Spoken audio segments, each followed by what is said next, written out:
يا عبادي الذين آمنوا إن أرضي واسعة فإياي فاعبدون.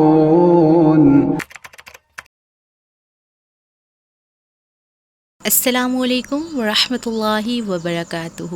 الحمدللہ رب العالمین۔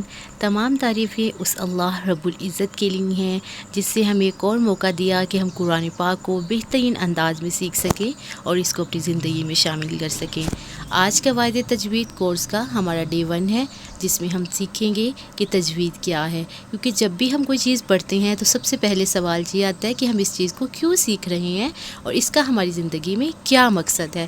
تو سب سے پہلے ہم دیکھیں گے تجوید کا لغوی معنی، عمدہ بنانا، حسن پیدا کرنا، یعنی کہ کسی بھی چیز کو اس کے بہترین انداز میں ادا کرنا۔ تجوید کی اصطلاحی تعریف یہ ہے کہ ہر حرف کو اس کے مخرج سے نکالنا اور اس کی تمام صفات کو ادا کرنا۔ مخرج سے مراد وہ جگہ ہے جہاں سے کوئی حرف ادا ہوتا ہے، صفات سے مراد وہ کیفیت ہے جس کیفیت سے وہ حرف ادا ہوتا ہے۔ تلاوت کا لغوی معنی ہے پیچھے چلنا۔ جب تک ہم تجوید نہیں سیکھیں گے اس وقت تک ہم بہترین تلاوت نہیں کر سکتے۔ تلاوت کی اصطلاحی تعریف یہ ہے قرآن مجید کو تجویدی قواعد کے مطابق پڑھنا تاکہ ہم ثواب دورین حاصل کر سکیں۔ اس کے بعد سوال یہ آتا ہے کہ ہم تجوید کیوں سیکھیں؟ وہ اس لیے کیونکہ اللہ سبحانہ و تعالیٰ فرماتی ہیں وَرَتِّلِ الْقُرْآنَ تَرْتِیلًا، اور قرآن کو ٹھہر ٹھہر کر پڑھیے۔ تو یہاں پہ سوال آتا ہے کہ اللہ سبحانہ و تعالیٰ نے ہمیں ترتیل کا حکم دیا ہے تو ہم تجوید کیوں سیکھیں؟ وہ اس لیے کیونکہ جب ہم تجوید سیکھتے ہیں تو ہم ہر حرف کو اس کے مخرج اور صفات سے ادا کرنا سیکھتے ہیں۔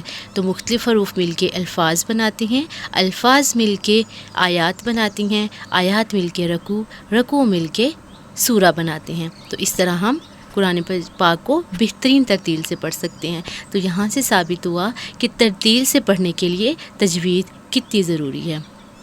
اس کے علاوہ اللہ سبحانہ و تعالیٰ فرماتے ہیں جن کو ہم نے کتاب دی ہے وہ اس کی ایسی تلاوت کرتے ہیں جیسے تلاوت کرنے کا حق ہے، وہی لوگ اس پر ایمان رکھتے ہیں۔ جو لوگ اس کا انکار کریں گے وہی خسارہ اٹھانے والوں میں سے ہوں گے۔ یعنی کہ جس طرح اللہ سبحانہ و تعالیٰ نے ہمیں تلاوت کرنے کا حکم دیا ہے ہم نے اسی طرح قرآن مجید کی تلاوت کرنی ہے۔ اس کے علاوہ رسول پاک صلی اللہ علیہ وسلم نے فرمایا بے شک اللہ تعالیٰ اس بات کو پسند فرماتا ہے کہ قرآن کریم کی اسی طرح تلاوت کی جائے جس طرح قرآن پاک نازل ہوا۔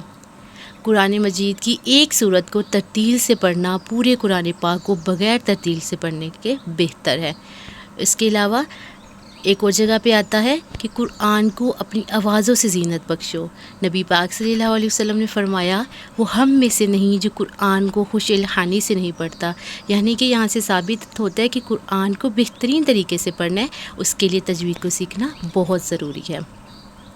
اس کے بعد تجوید کے 2 اہم بنیادی ستون ہیں، 2 اہم ایسی بیسک چیزیں ہیں جن کے اوپر تجوید ڈیپینڈ کرتی ہے۔ سب سے پہلے مخارج، حرف کی آواز کے نکلنے کی جگہ اس کا مخرج کہلاتی ہے۔ مخرج کی جمع مخارج ہے۔ کل مخارج 17 ہیں۔ اس کے بعد صفات، جس انداز یعنی کیفیت سے حرف ادا ہوتا ہے اس انداز کو صفت کہتے ہیں۔ یعنی کہ وہ حرف باریک پڑھا جائے گا، موٹا پڑھا جائے گا، سیٹی والا ہوگا یا بغیر سیٹی کی آواز کے پڑھا جائے گا۔ تو ان چیزوں کے بغیر تجوید کو سیکھنا ناممکن ہے۔ اس کے بعد ہم دیکھتے ہیں حرف کے بنیادی تصورات۔ کوئی بھی چیز ہم دیکھتے ہیں اس کی شکل کو دیکھتے ہی اس کا نام ہمارے ذہن میں آ جاتا ہے اور اس کی آواز تب پیدا ہوتی ہے جب ہم اس کو حرکت دیتے ہیں۔ لائک ایز آپ کے ہاتھ میں موبائل فون ہے، اس کی شکل دیکھتے ساتھ ہی آپ کے ذہن میں اس کا نام آ جائے گا اور اس میں حرکت یعنی کہ آواز تب پیدا ہوگی جب آپ اس کو حرکت دیں گے۔ اس کے بعد ہم شکل دیکھتے ہیں۔ شکل کتنی اقسام کی ہوتی ہے؟ مکمل شکل، مختصر شکل یا حرف کا چہرہ۔ یعنی کہ اگر حرف درمیان میں، شروع میں یا پھر آخر میں آ رہا ہے تو وہ کس طرح لکھا جائے گا، اس کی ایک ایگزامپل دی گئی ہے، اس کو دیکھ سکتے ہیں آپ۔ اس کے بعد یہ چند حروف کی مکمل اور مختصر اشکال دی گئی ہیں، آپ ان کو دیکھیں گے غور سے کیونکہ یہ ہم بچپن سے پڑھتے آ رہے ہیں تو اس کا ہمیں کافی آئیڈیا ہے۔ اس کے بعد ہم دیکھیں گے کچھ حروف ایسی ہیں جن کی مکمل اور مختصر اشکال ایک جیسی ہوتی ہے، یعنی کہ وہ ہمیشہ اپنی مکمل شکل میں آتے ہیں۔ وہ کون کون سی ہیں؟ الف، دال، ذال، را، ز، ط، ظ، واو اور حمزہ۔ اگر ہم عربک میں پڑھیں تو ان کو اس طرح پڑھیں گے تو یہ ہمیشہ اپنی مکمل شکل میں آتی ہیں، چاہے حرف کے شروع میں آئیں، چاہے درمیان میں، چاہے آخر میں۔ اس کے بعد ہم دیکھتے ہیں کہ ہم نے تجوید کس میتھڈ سے سیکھنی ہے. ہم تجوید سیکھیں گے TPI طریقہ تدریس سے. TPI means total physical interaction. صوتی طریقہ تدریس ہے، یعنی کہ آوازوں کے ذریعے حروف کو سیکھنا. اسے ہم TPI اس سے کہتے ہیں کیونکہ ہماری پوری باڈی اس میں انوالو ہوتی ہے. لائک ایز جس طرح ہماری 5 سینسز ہیں اسی طرح ہم اس میتھڈ کو یوز کرتے ہیں.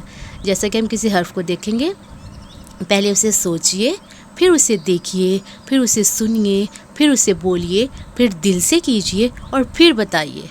یعنی کہ ہم نے تجوید کو سیکھتے ہوئے، مخارج کو سیکھتے ہوئے ان پوائنٹس کو ذہن میں رکھنا ہے اور اس میتھڈ سے TPI پوئم کو سیکھنا ہے انشاءاللہ تعالیٰ، تاکہ ہمارے مخارج بہترین ہو سکیں. اس کے بعد یہ صوتی ترتیب ہے جس میں ہم نے حروف کو ارینج کیا. جو ہمیں نارمل نورانی قاعدہ میں حروف نظر آتے ہیں، حروف تہجی، وہ ترتیب منزل من اللہ نہیں ہے، یعنی کہ اللہ سبحانہ وتعالیٰ نے اسے نازل نہیں کیا، بلکہ علماء کرام نے ہماری آسانی کے لیے ان کو ترتیب دی ہے. اسی طرح صوتی ترتیب کو بھی علماء کرام نے ہماری آسانی کے لیے ترتیب دی ہے، یعنی کہ مخارج کی ترتیب سے. جس طرح ہم مخارج سیکھیں گے اسی طرح ان کو ترتیب دیا گیا، یعنی کہ سب سے پہلے ہونٹوں سے ادا ہونے والے حروف. جس طرح ہمارے پارٹس آف باڈی ہیں اسی طرح ہم اس مخارج کو سیکھیں گے، یعنی کہ سب سے پہلے ہونٹوں سے ادا ہونے والے حروف، پہلے اس کے بعد زبان کی نوک سے ادا ہونے والے حروف، اس کے بعد زبان کے درمیان سے ادا ہونے والے حروف، اس کے بعد زبان کی موٹے کناروں سے ادا ہونے والے حروف، اس کے بعد حلق سے ادا ہونے والے حروف. یہ آسان سے مشکل کا اصول ہے. اس کے بعد کویسچن آتا ہے کہ ہمیں تجوید کیوں سیکھنی چاہیے، ہمیں مخارج و صفات کیوں سیکھنی چاہیے. ان کی اہمیت یہ ہے کیونکہ ملتی جلتی آوازوں والے حروف کی درست مخرج سے ادائیگی نہ کی جائے تو الفاظ کے معنی ہی تبدیل ہو جاتے ہیں. جیسا کہ تین کا مطلب ہے انجیر، قین کا مطلب ہے مٹی. تا اور طا کا فرق ہے، صرف ان کی کیفیت میں فرق ہے، تا باریک طا پر. تو اگر ہم اتنی سی بات کو چینج کر دیتے ہیں تو حرف کا مطلب ہی بدل جاتا ہے. زمانہ کا مطلب ہے قیمت، زمانہ کا مطلب ہے گھی. سا اور سین میں صرف سیٹی کا فرق ہے، تو اگر ہم اس کی کیفیت کو بدلتے ہیں تو حرف کا مطلب ہی بدل جائے گا.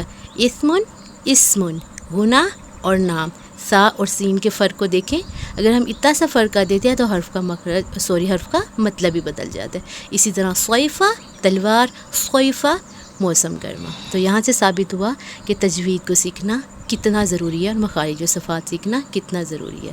الحمدللہ کثیرہ. یہ آج ہمارا ڈے 1 کا لیکچر تھا.